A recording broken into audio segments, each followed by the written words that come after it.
Dear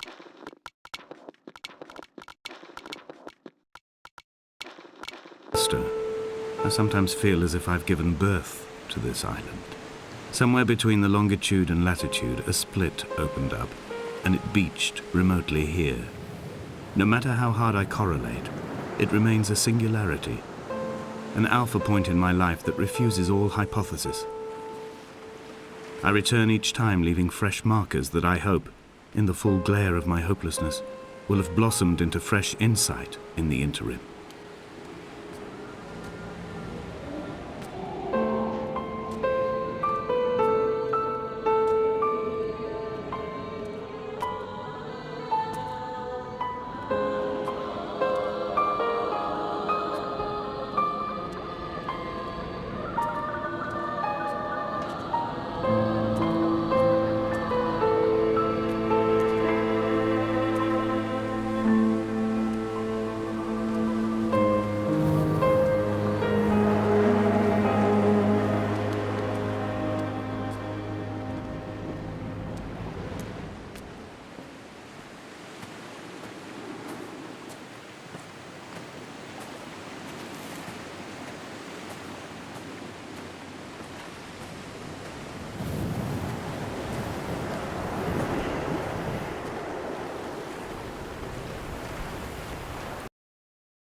Donnelly reported the legend of the hermit, a holy man who sought solitude in its most pure form.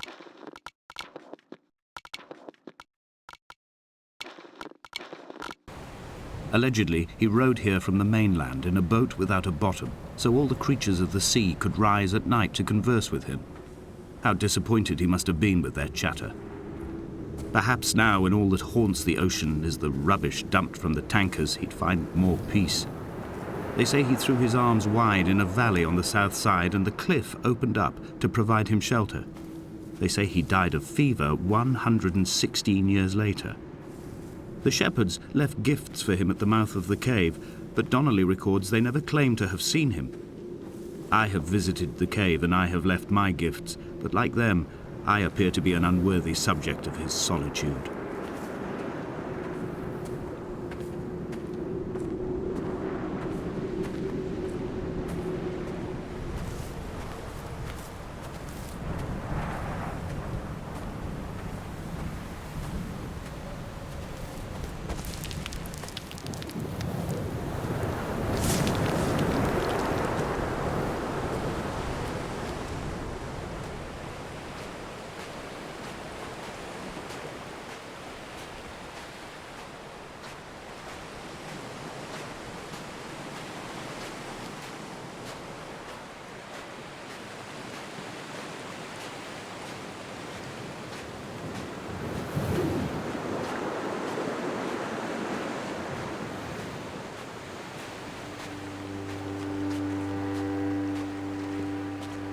Those islands in the distance, I am sure, are nothing more than relics of another time, sleeping giants, somnambulist gods laid down for a final dreaming.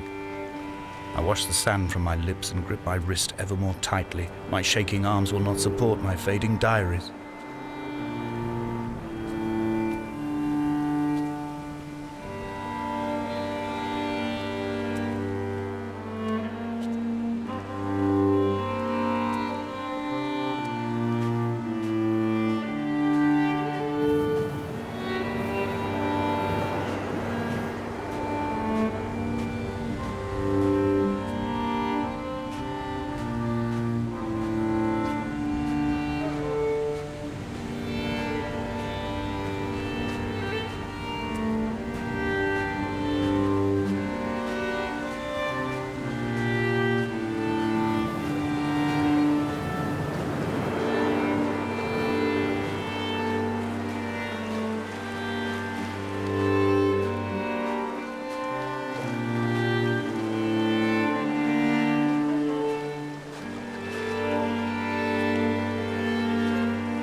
Esther. I found myself to be as featureless as this ocean, as shallow and unoccupied as this bay, a listless wreck without identification. My rocks are these bones, and a careful fence to keep the precipice at bay. Shot through me caves, my forehead a mount. This aerial will transmit into me so.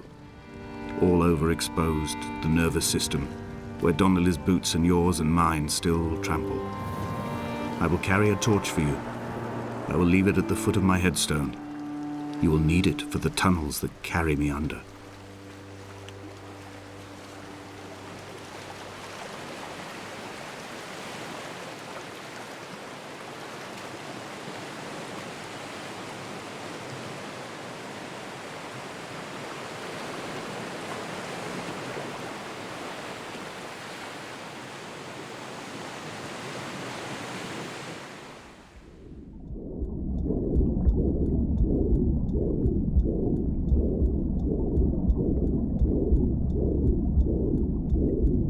Come back.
The mount is clearly the focal point of this landscape. It almost appears so well placed as to be artificial. I find myself easily slipping into the delusional state of ascribing purpose, deliberate motive to everything here. Was this island formed during the moment of impact? When we were torn loose from our moorings and the seatbelts cut motorway lanes into our chests and shoulders, did it first break surface then?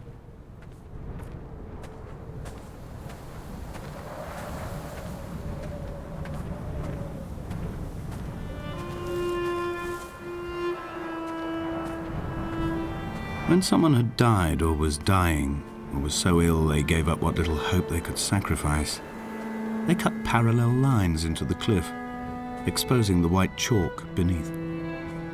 You could see them from the mainland or the fishing boats, and know to send aid or impose a cordon of protection, and wait a generation until whatever pestilence stalked the cliff paths died along with its hosts. My lines are just for this: to keep any would-be rescuers at bay. The infection is not simply of the flesh.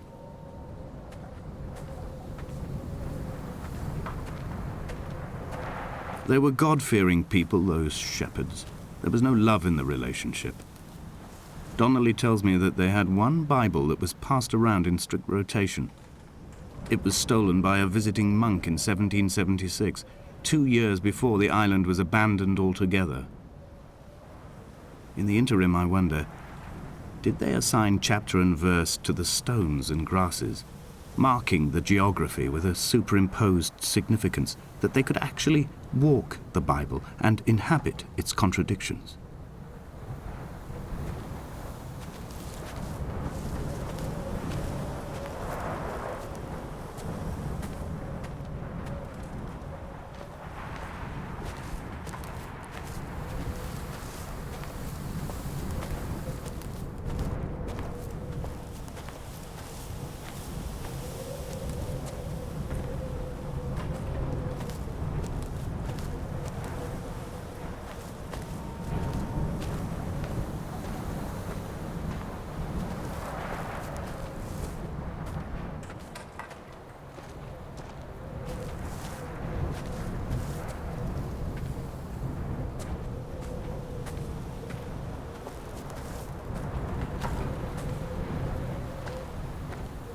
Dear Esther, I met Paul.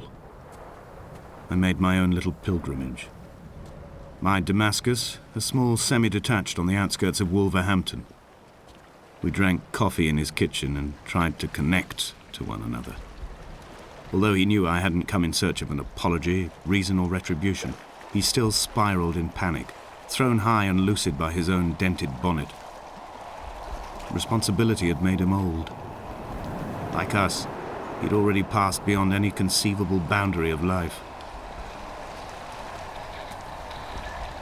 This hermit, this seer, this distant historian of bones and old bread, where did he vanish to? Why, asked the farmers. Why, asked Jacobson. Why bother with your visions at all, if you're just to throw your arms up at the cliff and let it close in behind you and seal you into the belly of the island, a museum shut to all but the most devoted?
He still maintains he wasn't drunk, but tired.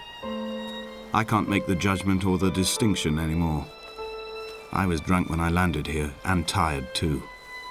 I walked up the cliff path in near darkness and camped in the bay where the trawler lies beached. It was only at dawn that I saw the bothy and decided to make my temporary lodgings there. I was expecting just the aerial and a transmitter stashed in a weatherproof box somewhere on the mount. It had an air of uneasy permanence to it. Like all the other buildings here, erosion seems to have evaded it completely.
Dear Esther, I have now driven the stretch of the M5 between Exeter and Bristol over 21 times.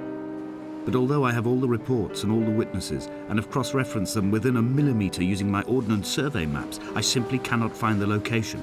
You'd think there would be marks to serve as some evidence. It's somewhere between the turn-off for Sanford and the welcome brake services. But although I can always see it in my rear-view mirror, I have as yet been unable to pull ashore.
There must be a hole in the bottom of the boat. How else could new hermits have arrived?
It's only at night that this place makes any sluggish effort at life.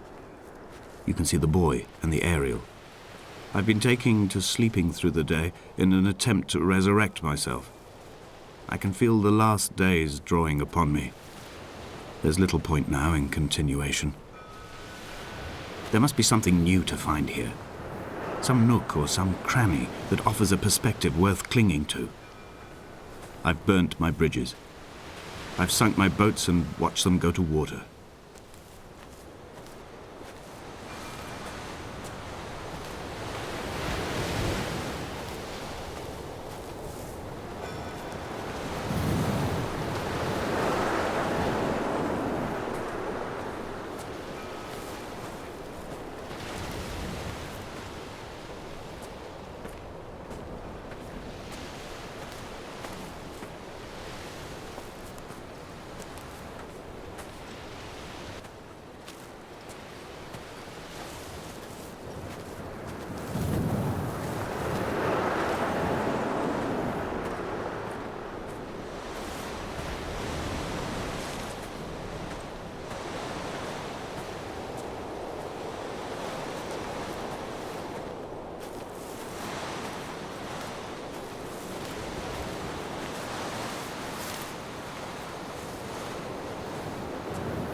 I had kidney stones and you visited me in the hospital. After the operation, when I was still half submerged in anesthetic, your outline and your speech both blurred. Now my stones have grown into an island and made their escape, and you have been rendered opaque by the car of a drunk.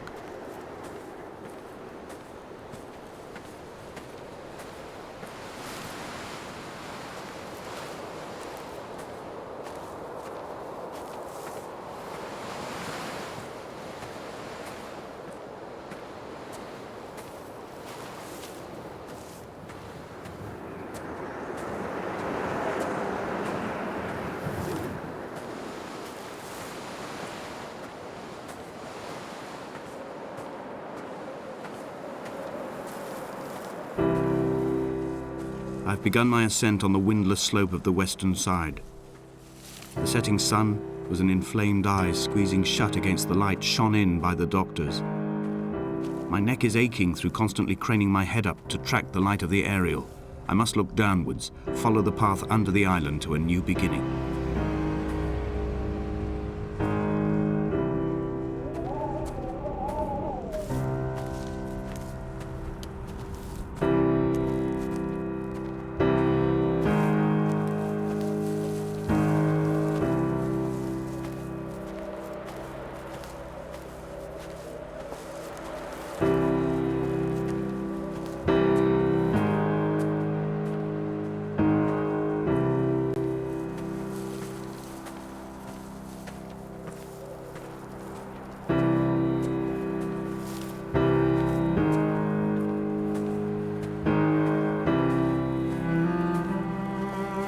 The bothy was constructed originally in the early 1700s. By then, shepherding had formalized into a career. The first habitual shepherd was a man called Jakobsen, from a lineage of migratory Scandinavians. He was not considered a man of breeding by the mainlanders. He came here every summer whilst building the bothy, hoping eventually that becoming a man of property would secure him a wife and a lineage. Donnelly records that it did not work. He caught some disease from his malcontented goats and died 2 years after completing it. There was no one to carve white lines into the cliff for him either.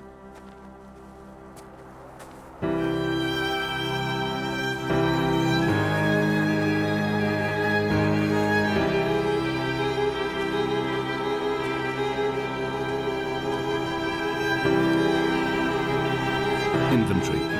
A trestle table we spread wallpaper on in our first home. A folding chair. I laughed at you for bringing camping in the lakes.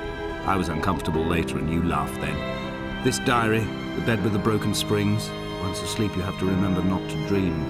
A change of clothes. Donnelly's book, stolen from Edinburgh Library on the way here. I will burn them all on the last morning and make an aerial of my own.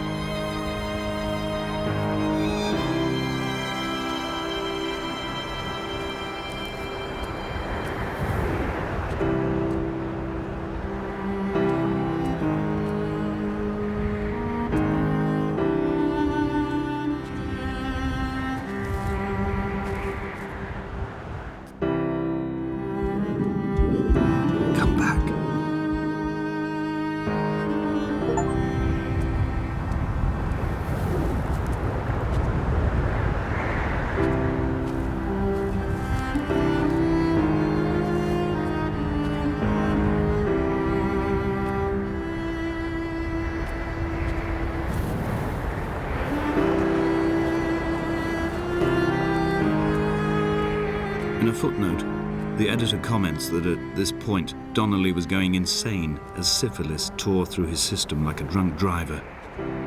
He's not to be trusted. Many of his claims are unsubstantiated, and although he does paint a colourful picture, much of what he says may have been derived directly from his fever. But I've been here, and I know, as Donnelly did, that this place is always half imagined. Even the rocks and caves will shimmer and blur with the right eyes.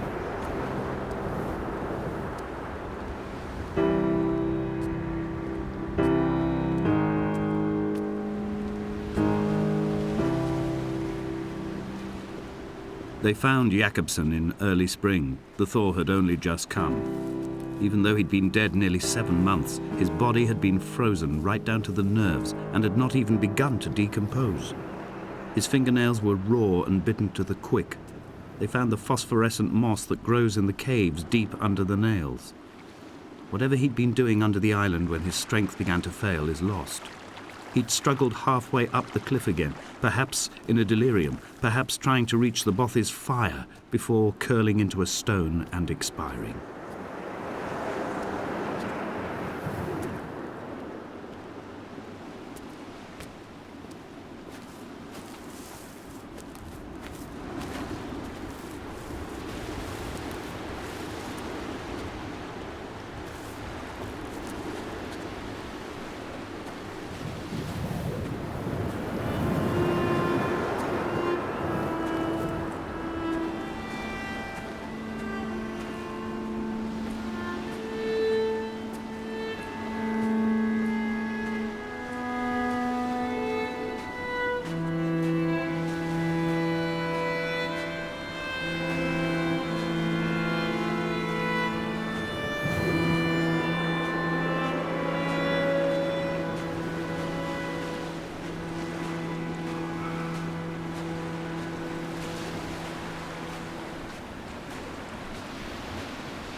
Climbing down to the caves, I slipped and fell and have injured my leg. I think the femur is broken. It is clearly infected. The skin has turned a bright, tight pink, and the pain is crashing in on waves, winter tides against my shoreline, drowning out the ache of my stones. I struggled back to the bothy to rest, but it has become clear that there is only one way this is likely to end. The medical supplies I looted from the trawler have suddenly found their purpose. They will keep me lucid for my final ascent.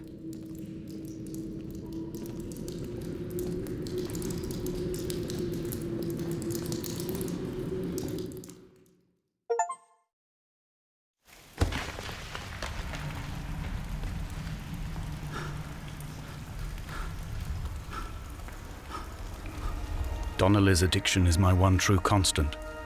Even though I wake in false dawns and find the landscape changing, flowing inconstantly through my tears, I know his reaching is always upon me.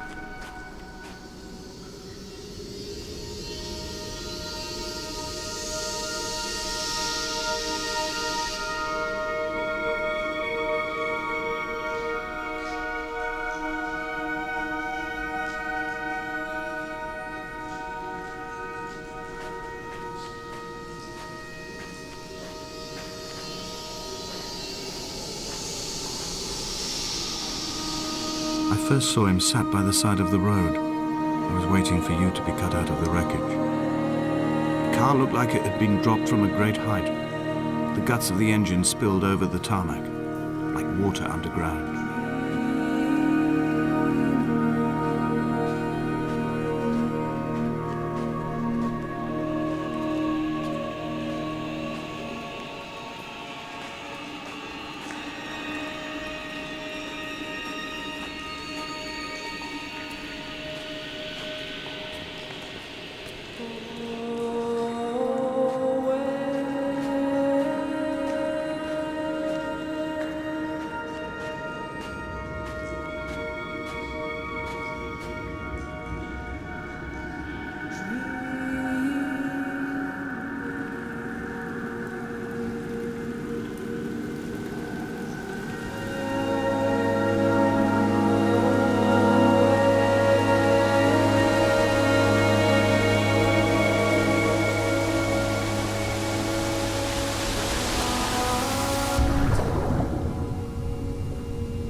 I am traveling through my own body, following the line of infection from the shattered femur towards the heart.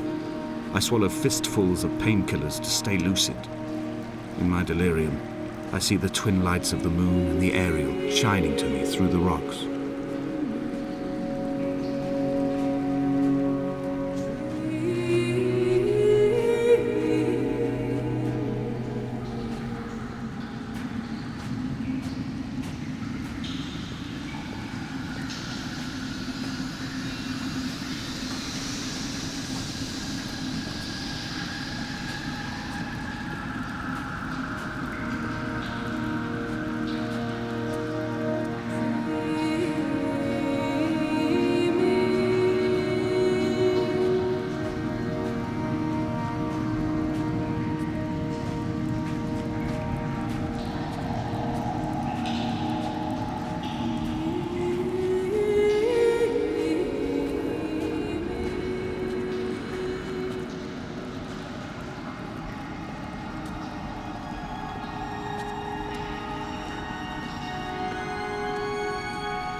I will hold the hand you offered to me, from the summit down to this well, into the dark waters where the small flowers creep for the sun.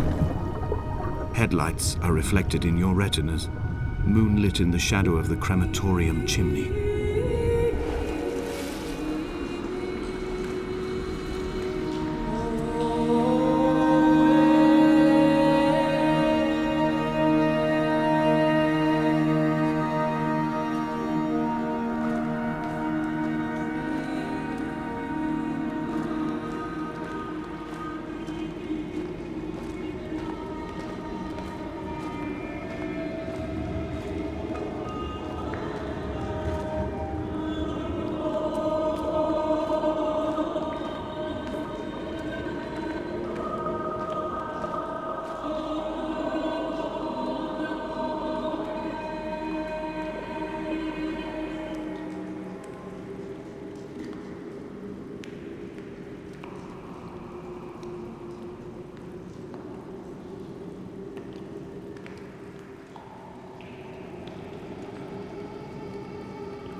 Sandford Junction, headlights in your retinas.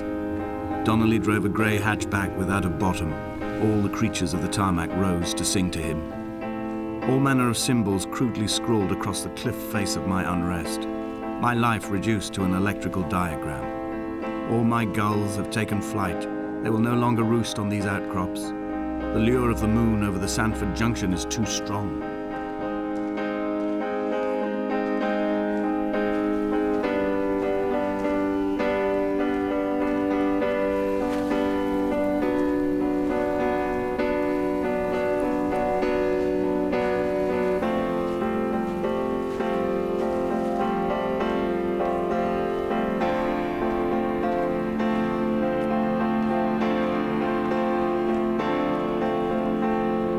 Dear Esther, I find each step harder and heavier. I drag Donnelly's corpse on my back across these rocks, and all I hear are his whispers of guilt, his reminders, his burnt letters, his neatly folded clothes. He tells me I was not drunk at all.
Chemical stains on the tarmac, the leak of air conditioning, brake fluid and petrol. He kept sniffing at his fingers as he sat by the roadside, waiting as if he couldn't quite understand or recognize their smell.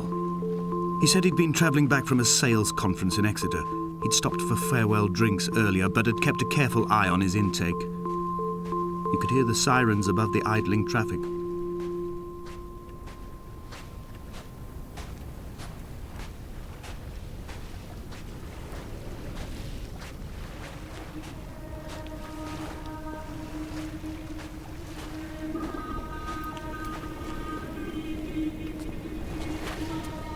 From here, I can see my armada. I collected all the letters I'd ever meant to send to you, if I'd have ever made it to the mainland, but had instead collected at the bottom of my rucksack, and I spread them out along the lost beach. Then I took each and every one, and I folded them into boats. I folded you into the creases, and then, as the sun was setting,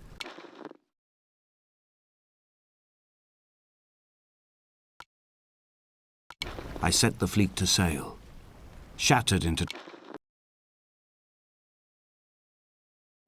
21 pieces. I consigned you to the Atlantic, and I sat here until I'd watched all of you sink.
A sound of torn metal, teeth running over the edge of the rocks, a moon that casts a signal as I lay pinned beside you, the ticking of the cooling engine, and the calling from a great height, all my mind as a bypass.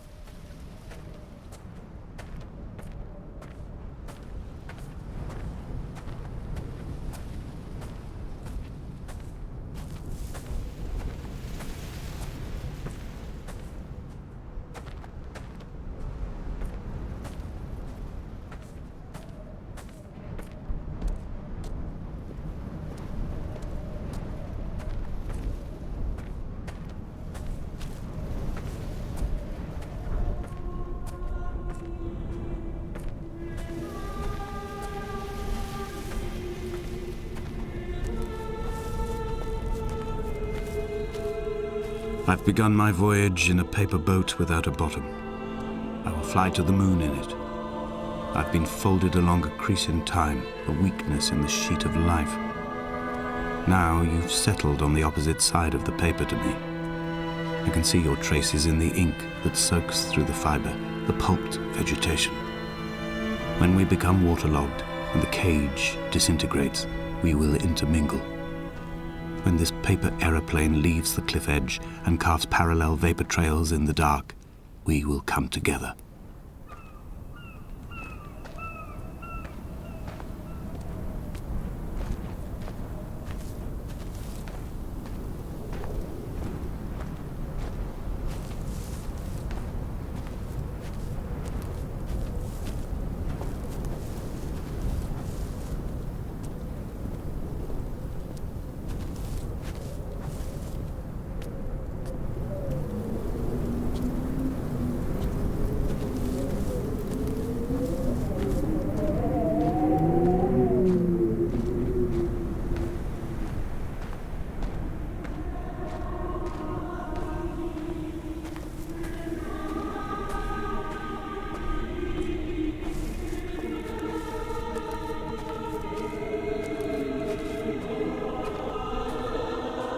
If only Donnelly had experienced this, he would have realized he was his own shoreline, as am I.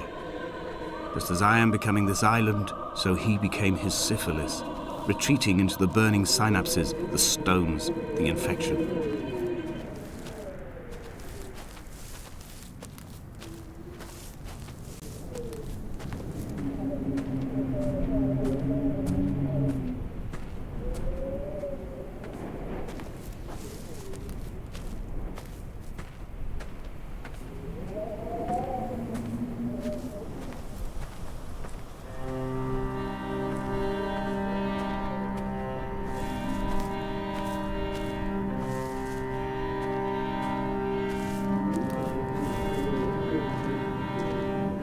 Bent back like a nail, like a hangnail, like a drowning man clung onto the wheel, drunk and spiraled, washed onto the lost shore under a moon as fractured as a shattered wing.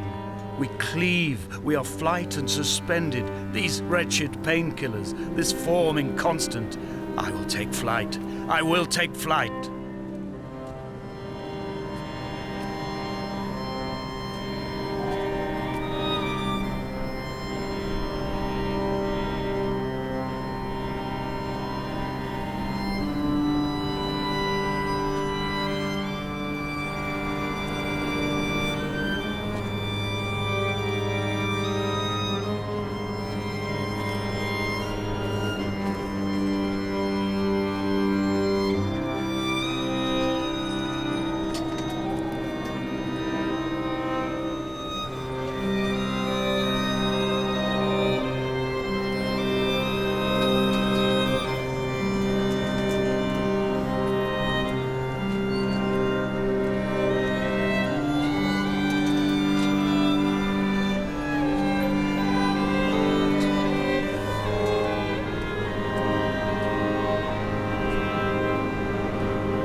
have dredged these waters for the bones of the hermit, for the traces of Donnelly, for any sign of Jakobsen's flock, for the empty bottle that would incriminate him. I have scoured this stretch of motorway 21 times, attempting to recreate his trajectory, the point when his heart stopped dead and all he saw was the moon over the Sanford Junction. He was not drunk, Esther. He was not drunk at all, and it was not his fault. It was the converging lines that doomed him. This is not a recorded natural condition. The gulls do not fly so low over the motorway and cause him to swerve. The paint scored away from his car in lines like an infection, making directly for the heart.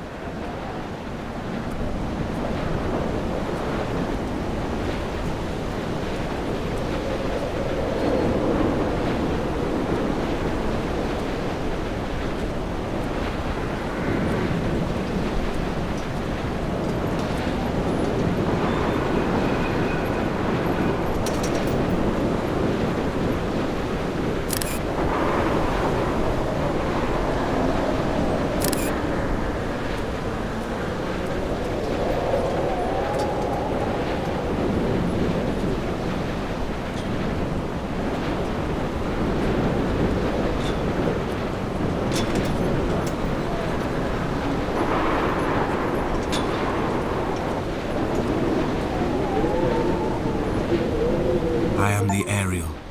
In my passing, I will send news to each and every star.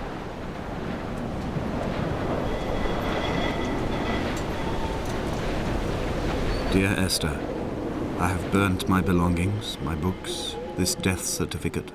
Mine will be written all across this island. Who was Jakobsen? Who remembers him? Donnelly has written of him, but who was Donnelly? Who remembers him?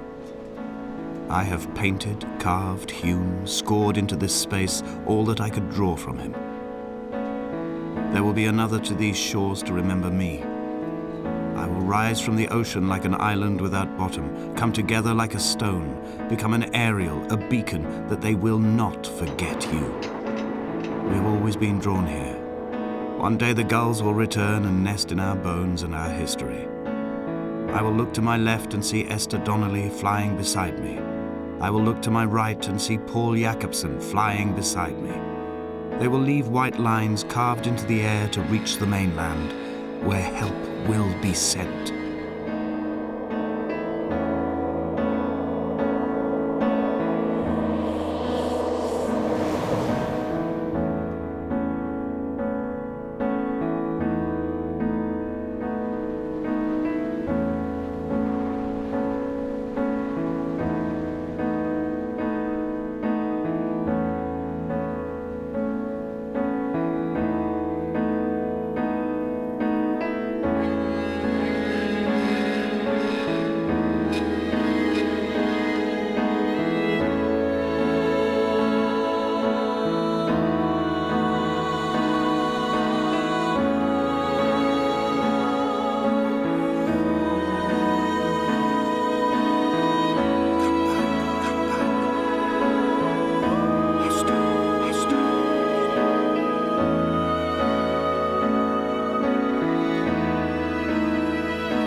Dan and I had worked on lots of projects together, non-game projects, before we made Dear Esther. And I think the thing that links all of the